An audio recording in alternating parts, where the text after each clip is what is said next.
what if doing like 90% of what you're supposed to do is the exact reason your life feels like it's completely stalling out?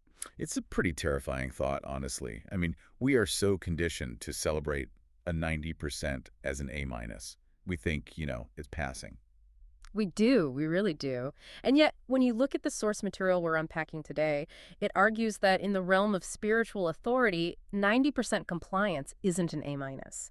It is it's a complete structural failure. Which is an incredibly disruptive concept for anyone listening who feels like they're generally doing the right things. Right, yeah. Like, you're generally trying to be a good person, but you're still hitting this massive invisible wall in your life. Hello, I'm Tom. And I'm Sarah. And welcome to this deep dive. Today we've got our hands on a stack of notes, some research, and this really fascinating script titled The Daily Sword: Obedience Over Sacrifice. It's a great title. It is. And our mission for you today is to basically extract the mechanics of what these sources call true spiritual authority. Yeah, we're going to look at the critical distinction between putting on a flawless, kind of hollow religious performance for an audience versus the gritty reality of genuine heart-level surrender. Especially when nobody is watching. Exactly. The central argument we're exploring is how small, incredibly mundane acts of private obedience actually serve as the concrete building blocks for monumental power and clarity. It's not just theory. No, the sources are pushing back hard against the idea that spiritual authority is something mystical that just, falls out of the sky. Right. It's not a magic trick. Far from it, it's an architecture. I want to start by framing this with a visual that the material implies. Think about going to an elite theater production. The immersion is total. Yeah. The actors hit every single mark. The lighting is flawless. They project their voices perfectly. From your seat in the audience, it is a perfect performance. But if you were to walk backstage. Exactly. If you go backstage, you might find that the structural foundation of the set is actually rotting wood. Right, held together by duct tape and string. Yeah. And maybe the actors secretly despise the director whose script they are reciting so beautifully out front. So the performance is flawless, but the reality behind the curtain is hollow. It is the absolute definition of going through the motions. You've got this beautiful shell with nothing structural holding it up in the dark. And the sources come out swinging right out of the gate by applying this exact dynamic to how we approach faith. They draw a hard line between what humans think looks good on a religious stage and what obedience actually looks like to God. Yeah, and to do this, the material bypasses modern self-help entirely.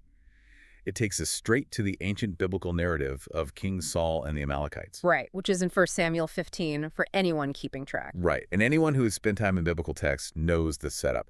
God gives King Saul an absolute, uncompromising command: destroy everything belonging to the Amalekites. Everything. Every person, every animal, leave absolutely nothing behind. It is a harsh, definitive, zero-tolerance instruction. But the sources don't just retell the story, which I found really interesting. They analyze Saul's justification for what he does next. Right, because Saul exercises what we might call selective obedience. Yeah, he goes into the camp and wipes out the sickly animals, the cheap stuff, the things he didn't really value anyway. Sure. The easy stuff to get rid of. Right. But he deliberately keeps the Amalekite king, Agag, alive. And he keeps the absolute best of the sheep and the livestock. The edit is intentional. He isn't making a mistake here. He is making a revision to the command. And here is where the theater performance kicks in. When the prophet Samuel arrives to check on the situation, Saul doesn't hide. No, he's proud. He walks right up to Samuel, incredibly proud, and declares that he has performed the commandment of the Lord. He actually uses that language. He wants credit for the performance. He genuinely believes he has succeeded because, in his mind, he did most of the work. He did the 90%. But Samuel catches him in a way that cuts right through the theater. Samuel asks, if you perform the commandment, then what is that bleating of sheep I hear in my ears? He hears the 10% Saul held back. Exactly. And Saul's immediate reflex is defensive justification. He claims he saved the best animals specifically to sacrifice them to God. Right. He tries to brand his disobedience as a higher level of religious devotion. Which is so manipulative when you think about it. It really is. And that leads to Samuel's ultimate verdict, and really the core thesis of this entire stack of material. To obey is better than sacrifice. Samuel entirely rejects the theater. And this is where the sources define what they call the 90% compliance trap. The argument is that doing 90% of what you are asked to do is actually 100% disobedience. Because the moment you decide which 10% to hold back, you are no longer obeying a command. You are just acting on your own preferences. Yeah, you're just agreeing with God when it happens to be convenient for you. Exactly. It changes the entire power dynamic. You've placed yourself above the instruction, editing it based on what you think is best. And the sources argue that we do this constantly with religious performance. All the time. We use things like attending church, singing loudly, or praying incredibly long, eloquent prayers as a comfortable substitute for actual surrender. We try to use busy religious activity to buy off God. So he won't notice the 10% we kept for ourselves. Right. But look, let me push back on this a little bit, because for anyone listening who is just in the trenches of daily life, this sounds like an incredibly harsh, almost abusive standard. It does feel heavy. Like, I'm thinking about a diet. If I eat perfectly all day long, salads, lean protein, tons of water, but then at midnight I eat an entire chocolate cake, well, yeah, I negated the effort, but I still did 90% right. Right, the effort was there. So if 90% compliance is considered total failure spiritually, isn't God just demanding flawless, robotic perfection? And if that's the case, isn't the whole system rigged for us to fail? That is the most natural reaction to this concept. It feels like an impossible dar. But the expert analysis in the material clarifies that this is absolutely not about flawless perfection. Okay, then what is it about? The distinction isn't between perfection and failure. The distinction is between stumbling in weakness and what the text in Psalm 66.18 calls regarding iniquity. Regarding iniquity, how do the sources unpack that specific phrase? So to regard iniquity doesn't mean you accidentally messed up or fell short because you're human. Yeah. To regard it means you are actively cherishing it. You are protecting it. Oh, wow. Yeah, you are keeping King Agag alive in a tent out back, making calculated excuses for why he needs to be there. You are treating that specific sin like a pet. So it's the difference between tripping on a rock and like picking the rock up, putting it in your pocket, and refusing to throw it away even when someone tells you it's tearing a hole in your clothes. That's a perfect way to put it. Human weakness is a given. God expects that. The issue is the deliberate, protected compromise. The pet sin. Yes. The sources refer to these protected areas as modern-day Agags or pet sins. And the material gives some very visceral, uncomfortable examples of what these disobedient sheep look like in a modern context. I noticed that. It's not usually massive, scandalous crimes. It's really subtle. Very subtle. I mean, it could be prioritizing your social reputation or your networking opportunities over speaking the truth in a meeting. Right. Or it could be keeping a dark, secret bitterness against a family member. Yeah. Constantly replaying what they did to you in your head because the grudge feels justified and comfortable. It feels good to hold on to it. Exactly. Or it could be as micro level as holding on to an extra $20 a cashier handed you by mistake, rationalizing that, well, a massive corporation won't miss it. And the material argues that when you cherish these pet sins, you create a prayer ceiling. You put a hard block on your own spiritual communication. Like, Yeah. you can go to the theater, you can sing the songs, you can put money in the offering plate, but your prayers are just bouncing off the drywall. Because you are asking God to bless a camp that is actively harboring rebellion. The structural integrity is just gone. Right. But the sources don't just leave you with that heavy diagnosis. They offer a highly practical, immediate step to uncover these hidden rocks. They call it the Search Me prayer. Let's walk through the mechanics of that, because it requires a completely different approach to how you might normally pray in the morning. It really does. The instruction is to pray this specifically before you ask God for anything you personally need. So no grocery lists. Exactly. Before you ask for financial breakthrough, before you ask for healing, before you ask for a promotion, you simply sit and ask, show me the one thing I am holding back from you. You literally invite the audit. You invite the audit. Yeah. And the critical, non-negotiable second half of this practice is that when that specific thing pops into your mind and the sources imply it will, usually instantly. You always know what it is. Right? You always know. But when it pops up, you repent without a single argument. You do not try to explain to God why you have a good reason for keeping that grudge. You just drop it. That is a profound shift in posture. You're moving from defensive justification, where you are acting as your own lawyer, to proactive vulnerability. Which perfectly bridges into the next major concept in the notes. Because if these pet sins are the things actively blocking our prayers and keeping our faith hollow, How do we fundamentally change our operating system? We have to transition from diagnosing the blockage to actually understanding how to access real spiritual power. Yes. And to do that, the sources examine a paradigm shift they call the centurion's secret. The Centurion's Secret. This is where the deep dive gets incredibly fascinating for me because it completely reframes how we view power in general. Yeah. So, we are all familiar with the story in Matthew chapter 8. A Roman centurion approaches Jesus because his servant is paralyzed and suffering. But what makes this interaction so unique in the ancient texts is the centurion's deep structural understanding of how authority actually operates. Right. He tells Jesus something shocking. He says, "You don't even need to come to my house. Oh. Just speak the word and my servant will be healed." But it's the logic he uses to explain why he believes this that the sources really zero in on. The centurion says, "For I am a man under authority, having soldiers under me." Notice the preposition there. He doesn't say, "I am a man of authority." He says, "I am a man under authority." That distinction is everything. It really is. The Roman military hierarchy conditioned his brain to view the entire universe as a chain of command.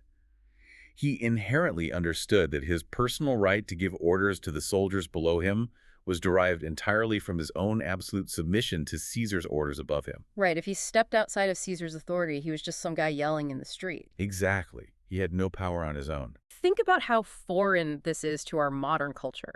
I mean, we live in a society that champions flat hierarchies, disruption, being your own boss. We view submission as a weakness, like you're losing your autonomy. Oh, absolutely. But the centurion viewed submission as the exact mechanism that granted him his power. And the sources apply this directly to the architecture of spiritual authority.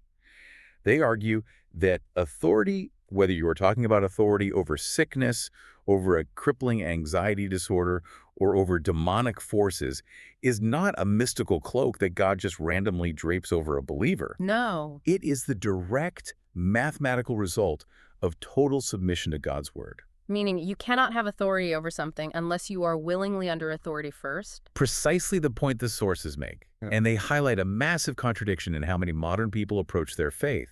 We desperately want authority over our difficult circumstances, but we want it without the submission of a servant. You want the power of the CEO, but we want to operate like an independent contractor. Yes, that's exactly it. I love the example the material uses here regarding fear. It says you cannot effectively command fear to leave your life if you are not simultaneously actively submitting to the biblical command to fear not. Right. You have to be operating under the order to utilize the power of the order. If you are secretly cherishing anxiety, entertaining it, letting it run wild in your mind because it feels familiar, if you are regarding that iniquity, you have stepped outside the chain of command. You have no jurisdiction to tell the fear to leave. It reminds me of a police officer directing traffic at a busy metropolitan intersection. Think about the physics of that scenario for a second. Okay. You have a single human being standing in the middle of speeding cars, massive delivery trucks, and buses. That officer does not stop a multi-ton vehicle using their own physical muscle. No, if they tried to physically wrestle a truck to a halt, Yeah. they would be instantly crushed. Exactly. Their personal strength is entirely irrelevant to the situation. Their authority to stop that traffic comes 100% from the fact that they are submitted to the laws, the badge, and the jurisdiction of the state. Right, the uniform. As long as they are wearing that uniform and operating under the state's authority, the cars are legally compelled to stop. But if that same officer takes off the badge, takes off the uniform, and goes rogue, standing in the intersection in sweatpants, The cars aren't going to stop. the cars aren't going to stop. The authority is tied to the submission to the badge. The power is in the alignment, not the individual. And when you extrapolate this out to how you or I face a real-life crisis, it fundamentally changes the entire approach. Most people, when a storm hits, react in sheer panic. Oh, sure. They start begging God. They treat prayer like a vending machine in a hospital waiting room, putting their quarters of desperation in, hitting the buttons, and hoping a miracle falls out. It's frantic. It's a performance born out of terror. But a believer who understands the centurion's secret, who is living fully under submission, operates differently. They have what the sources call clean hands. Right. Because they have already done the search me prayer, because they aren't hiding any egg eggs in their tent. They know the chain of command is intact. They don't have to beg. They can assess the circumstance and command it with a quiet, grounded confidence. Because they know they're wearing the uniform. Exactly. But here's the critical caveat the sources introduce, and is where the rubber really meets the road. This spiritual authority is not described as an instant download. Okay. You don't just realize this concept intellectually and suddenly walk around with massive power. The material describes authority as a muscle. And like any physical muscle, it has to be built gradually, incrementally, through resistance. Which begs the question, if authority is a muscle, where exactly is the gym? Where do we go to build this? Because human nature assumes that the gym for spiritual power must be on a stage. Right, a platform. We assume we build it during a massive public worship event or going on a highly publicized mission trip. The material aggressively counters that assumption. Yeah. You do not build the muscle of authority under bright lights. You build it in the most boring, isolated, private, unglamorous moments of your day. Yeah. And to illustrate this, the sources dive into what they call the Joseph principle. Again, going back to an ancient narrative to explain a highly modern problem. We are looking at Genesis chapter 39. Joseph has been sold into slavery and is managing the household of an Egyptian official named Potiphar. And the text describes how Joseph is being pressured relentlessly day after day by Potiphar's wife to sleep with her. It is a high-pressure, incredibly vulnerable environment, but the sources laser focus on the internal logic of Joseph's refusal. Yeah. When he finally confronts the situation, his reasoning is fascinating. He doesn't say, I can't do this because my public reputation would ruin. He doesn't say, I can't do this because Potiphar has security cameras and I'll get caught. No, he asks one specific profound question. How then can I do this great wickedness and sin against God? That is the core of the Joseph principle. The realization that even in a foreign land, locked in a private house, with zero earthly audience, the chain of command is still the only thing that matters. Wow. The sources use this ancient moment to define a concept they brilliantly title Tuesday afternoon Christianity. Tuesday afternoon Christianity, that phrase alone is worth the price of admission for this deep dive. It completely strips away the Sunday morning gloss. It does. Think about what Tuesday afternoon looks like. You are tired. The weekend is a distant memory.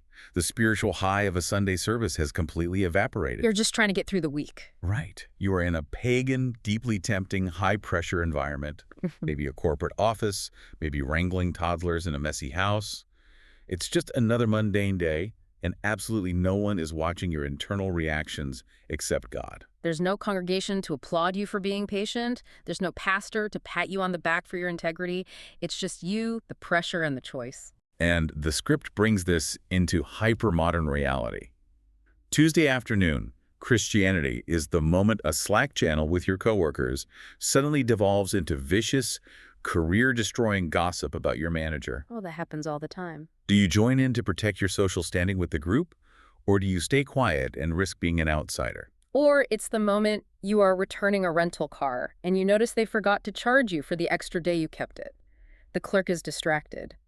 Do you point out the error, knowing it will cost you $100, or do you quietly walk away and call it a blessing? Right. Or it's feeling a quiet internal nudge to go apologize to your spouse for a sarcastic comment you made that morning, and actually doing it instantly without spending 20 minutes in your head rationalizing why they were actually the one at fault. Let me stop right there, because I think a lot of people listening right now are feeling a very specific type of skepticism. I'll play the skeptic for a second. Go for it. When we talk about these moments, returning a few extra dollars to a rental car company, or deciding not to type a snarky comment in a digital group chat, or turning off a television show that feels spiritually toxic, does God really truly care about something so seemingly microscopic? It's a fair question.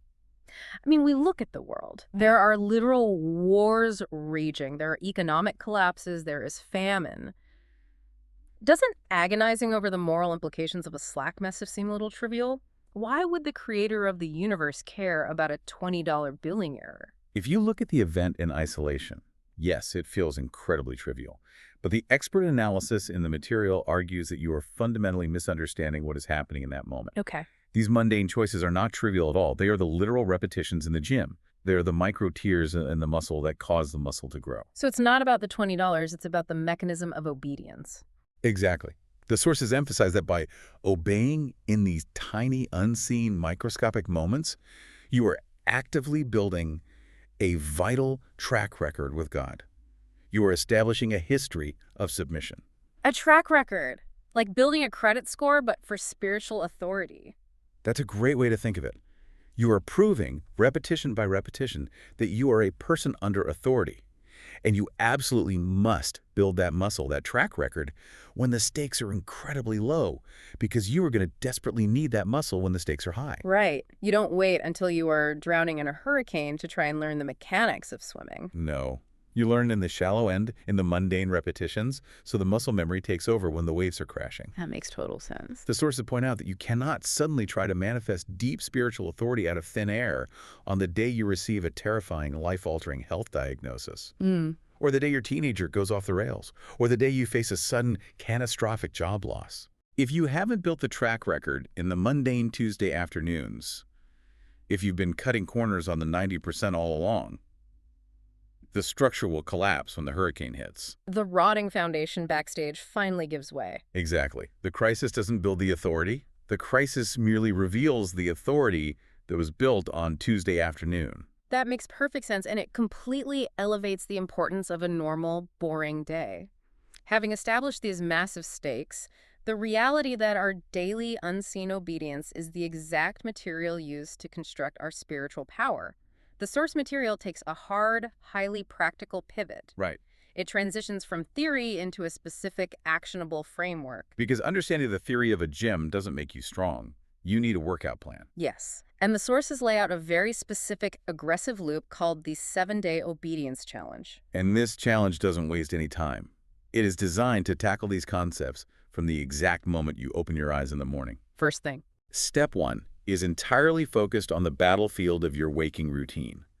The instruction is to read one single chapter of the book of Proverbs in a King James Version Bible. The material specifies the King James Version and allows for either a physical paper Bible or an app, but it must be the book of Proverbs. Right. Why Proverbs specifically? Why not Psalms or the Gospels? The sources refer to Proverbs as the book of practical obedience. It isn't dense, abstract, floating theology. It is gritty, grounded, everyday wisdom. It tells you how to live. It deals with how to interact with difficult people, how to handle your finances with integrity, the danger of pride, the power of controlling your tongue. It is the perfect manual for Tuesday afternoon Christianity. And reading one chapter only takes about 10 minutes.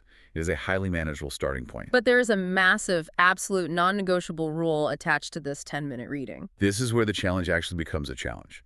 The rule is that this reading must be the very first thing you do. The very first thing. It must be done before you check your phone, before you open your emails to see what fire started overnight, before you check the news headlines, and specifically, before you look at Instagram, TikTok, or any social media. Before the morning dopamine hits. Precisely. The sources connect this psychological discipline deeply to the biblical command found in Matthew 6.33. Seek ye first the kingdom of God. The entire weight of that verse for this challenge rests on the word first. Right. The order of operations in your brain matters. It must be, as the material states, righteousness then things. You do not seek your things and your worldly connections before you submit to his righteousness.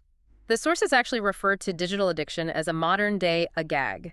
It is the pet sin that so many of us keep alive right on our nightstands. Literally on the nightstand. And I want to dig into the neuroscience of this for a second, because anyone who owns a smartphone knows how physically, chemically addictive that morning phone grab is. Oh, your brain wakes up in a deficit, craving the notification, the update, the connection to the chaos of the world. Yes, you are literally fighting your own neurochemistry. Reaching past that glowing screen, ignoring the notifications, and grabbing a physical Bible or even intentionally opening a Bible app before tapping your text messages is a radical physical act of defiance against the world's systems. You are denying the flesh its easiest hit. It is an act of placing God's kingdom structurally and temporally above the world's dopamine loops. And by doing that, you aren't just checking a religious box. You are literally setting your brain's tone for the rest of the day. You are waking up, interrupting the chaos, and immediately declaring through a physical action, I am a person under authority. I take my orders from this book, not from my inbox. It sets the baseline of submission. It establishes the chain of command before the enemy has a chance to speak. Wow. But the sources are deeply realistic. They recognize that a 10-minute morning routine, no matter how powerful or disciplined, isn't enough to carry you through the chaos of a modern day. The friction of life is going to wear that piece down. Because Tuesday afternoon, Christianity doesn't stay quiet in a library. It gets loud. It gets hostile. Very quickly. The question is, how do you maintain this posture of being under authority when you are suddenly hit with a flood of urgent client emails, back-to-back contentious meetings, and intense professional demands? You can't just stop a board meeting and read Proverbs. Exactly. So to address the chaos of the midday grind, the sources introduce part 2 of the 7-day challenge, which revolves around something called the breath prayer, or the bullet prayer. I love this concept. And true to form, the sources anchor it in a biblical narrative, this time looking at the figure of Nehemiah. The specific reference is Nehemiah chapter 2, verse 4. For context, Nehemiah is standing before a powerful, volatile, absolute monarch. The king asks him a massive, high-stakes question about why he is sad and what he wants to do. Yeah, talk about a high-pressure environment. Right. It is a moment that could literally cost Nehemiah his life if he answers poorly. And before he opens his mouth to speak, the text notes that he prayed to the God of heaven. He didn't drop to his knees and pray for an hour. No, it was an instant, one-sentence, silent breath prayer right in the middle of a high-pressure, terrifying conversation. He fired off a bullet prayer to establish the chain of command before he spoke to the king. So adapting that ancient strategy for our modern lives, the challenge outlines a very specific, continuous practice. The instruction is to whisper a simple 5-syllable phrase, "Lord, order my steps." Just that simple phrase. But the genius is that you don't just say it randomly when you remember, you attach it to a physical anchor. The doorway trigger. Yes. You whisper, "Lord, order my steps," every single time you walk through a doorway. Think about the mechanics of this. We walk through dozens of doorways every single day. The door to your office building, the entrance to a conference room, the doorway to the break room, the door to the bathroom. The front door of your house when you return home to your family. By attaching the prayer to the physical threshold of a room, you fundamentally shift how you fulfill the biblical command in 1 Thessalonians to pray without ceasing. Yeah, because so many people read "pray without ceasing" and feel guilty because they assume it means they have to abandon their secular job, hide in a prayer closet, and neglect their professional duties to be truly spiritual. Which is an impossible standard for anyone actually participating in society. Yeah. But the doorway trigger proves that praying without ceasing isn't about duration, it's about frequency and connection. It turns prayer from an isolated, heavy chore that you have to schedule into your calendar into a continuous, natural, flowing conversation that happens right in the middle of your productivity. And what I find so compelling about this is how it actively seeks guidance for the very next immediate environment. You aren't just asking for a vague blessing over your whole day. You are actively asking to walk under God's authority into whatever specific environment exists on the other side of that door. Let's explore the psychological impact of this, because it beautifully bridges the gap between what we traditionally view as the sacred and the secular. Imagine you are about to walk into a really tense, confrontational performance review with a difficult boss, or maybe a highly competitive pitch meeting with a skeptical client.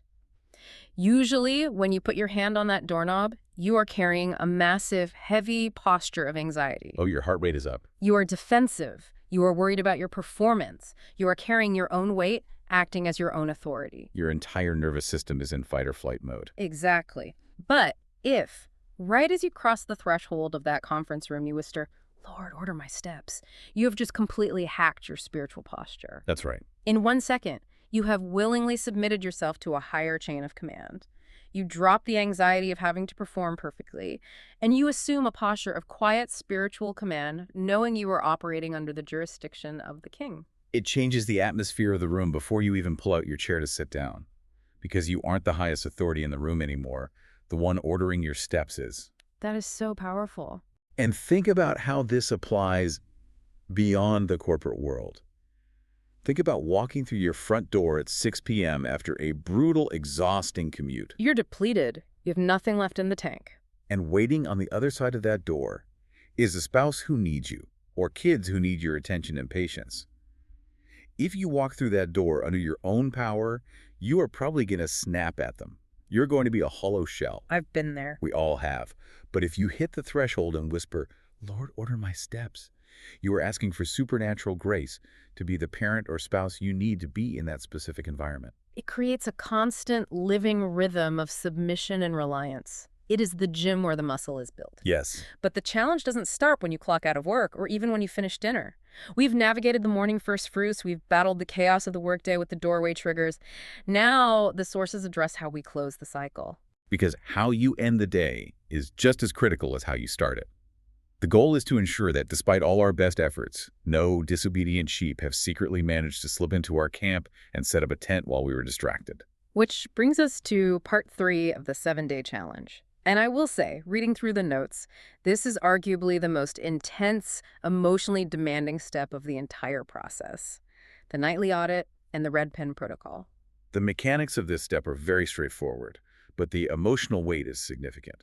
The instruction is that right before you go to sleep, you grab a physical notebook, again, getting off the screen, and you deliberately write down exactly one specific instance where you compromised, failed, or fell short that day. Just one. You don't need to write a massive manifesto of every terrible thought you had.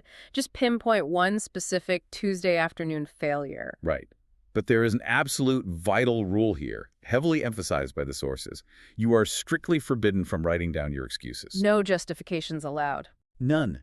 You cannot write, I gossiped in the chat today, but my boss really deserved it because he's toxic. You can't write, I lost my temper with my kids, but I was exhausted from work and they wouldn't listen. You just write the stark, ugly reality of the failure. Exactly. I lost my temper. I gossiped. I lied to a client. Because the moment you add the but, the moment you write down the justification, you are right back to regarding iniquity. We're protecting it again. You are back to acting like King Saul, telling Samuel that you only kept the sheep alive to make a sacrifice. You are putting a nice, comfortable little sweater on your pet sin. That's it exactly. Justification is the enemy of surrender. Once you have written the failure down plainly, exposing it to the light without any defense, you execute the red pen protocol. Okay, what is that? You take a literal red pen, you physically cross out the written sin so you can barely read it, and then you write out the text of 1 John 1.9 directly over it or right next to it. If we confess our sins, he is faithful and just to forgive us our sins and to cleanse us from all unrighteousness. The analysis in the sources regarding why a red pen is used is deeply psychological and symbolic. The red ink visualizes the blood of Jesus, the tangible proof of forgiveness and cleansing power. Wow. It serves as a physical, psychological mechanism to violently shift your focus. You move your attention away from the failure of your flesh, which you just crossed out, and you anchor your attention entirely on the absolute certainty of the forgiveness provided by God. The stated goal of this protocol is incredible. The material says it is designed so that you can go to sleep forgiven and wake up free. It is an active daily weapon used to demolish that prayer ceiling we talked about at the beginning. Right. You're ensuring there is no hidden iniquity lingering overnight to block your spiritual authority the next morning. But let me play the skeptic again here. Let me push back on this nightly audit because I think a lot of people hearing this will have a visceral reaction to it. Okay, what's the pushback? Doesn't the act of sitting alone in the dark right before you are supposed to rest and recharge and documenting your personal sins and failures just lead to an overwhelming sense of guilt? It sounds counterintuitive to modern wellness, doesn't it? Completely. I mean, in a modern world so intensely focused on mental health, aren't we generally advised to end our day focusing on gratitude? We are told to keep a gratitude journal, to focus on the positive things we achieved, to manifest good energy. Right, focus on the good. Every therapist in the country would probably say that staring at your failures right before sleep is a recipe for rumination, cortisol spikes, and insomnia. Doesn't this protocol just breed shame? That's a very modern, very understandable concern. We want to protect our peace. But the expert analysis within these sources clarifies something profound about human psychology and spiritual reality. The nightly audit achieves the exact opposite of shame. How so? Because it is the hiding of sin, the suppression, the justification, the pretending like King Saul did, that actually generates deep subconscious anxiety and shame. Oh, that makes sense. When you are performing 90% compliance but hiding the 10%, your subconscious knows you are a fraud. You know internally that your performance is hollow, and that dissonance is what keeps you awake at night. That is what spikes your cortisol. The rotting foundation backstage is keeping you up, even if you won't admit it to yourself. Precisely. Exposing the sin to the light, writing it down without a single excuse, and then physically crossing it out with the red promise of forgiveness is not an act of rumination. It is an act of execution. It is a profoundly tangible release. You aren't wallowing in the failure, you are burying it. Yes, you aren't staring at the sin to feel bad about yourself. You're staring at it long enough to kill it with the red pen. It closes the loop on the day. That's a huge difference. It is the final, decisive action that ensures you maintain the clean hands required to operate with the centurion's spiritual authority the very next morning. It prevents that 10% compromise from quietly taking root in your life and becoming tomorrow's Agag. So the gratitude journal focuses on what you did right, but the red pen protocol focuses on the reality of grace, where you went wrong. And grace is a much stronger foundation for peace than your own fleeting performance. Exactly. It's the difference between self-esteem and true freedom. Okay, let's pull all of these threads together because the through line of this entire deep dive is so sharply defined and the architecture we've uncovered is massive. It really is. We started by looking at the trap of the stage performance. The danger of offering a holy God 90% compliance while comfortably, secretly holding on to our pet sins and our personal agags. We mapped out how total, unedited surrender is the only metric that actually registers. And from there, we saw how that total surrender is the absolute prerequisite for spiritual power. The centurion taught us the secret of the chain of command. You can never exercise true authority over your broken circumstances until you are completely, willingly under the authority of God's word. Which brought us to the gym where that specific authority muscle is built. Tuesday afternoon, Christianity, the Joseph principle of making the hard, boring, private choices when no one is watching, knowing that the unseen God is the only audience that matters. And finally, we broke down the highly practical 7-day loop designed to forge this reality into your daily habits.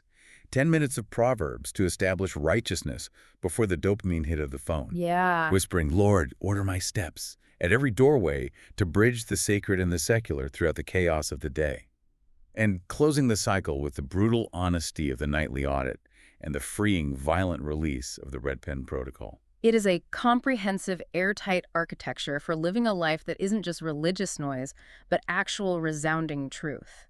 And as we wrap up this deep dive into the Daily Sword, I want to leave you with a final, echoing question that builds right out of everything we've just discussed. I love this. Think about your life right now. Think about the things you have been desperately praying for, the mountains you have been begging God to move, the healing, the breakthrough, the clarity. The things you've been putting quarters in the vending machine for. Yes. What if the massive seismic spiritual breakthrough you've been begging God for isn't waiting on a magical download from the sky? What if it is actually waiting quietly on the other side of the smallest, most boring, most mundane act of obedience that you have been putting off? What if the power to change your life is simply waiting for you to drop the excuses and get fully under authority? Exactly. Because when the play is finally over and the lights in the theater go out, the only thing that matters is if the foundation backstage was real to begin with. Thank you so much for joining us on this deep dive. We highly encourage you to get off your screens, grab a physical notebook, find a red pen, and try this 7-day challenge for yourself. See what happens when you trade your exhausting performance for true, quiet surrender. It might just change the entire architecture of your life. We will see you next time.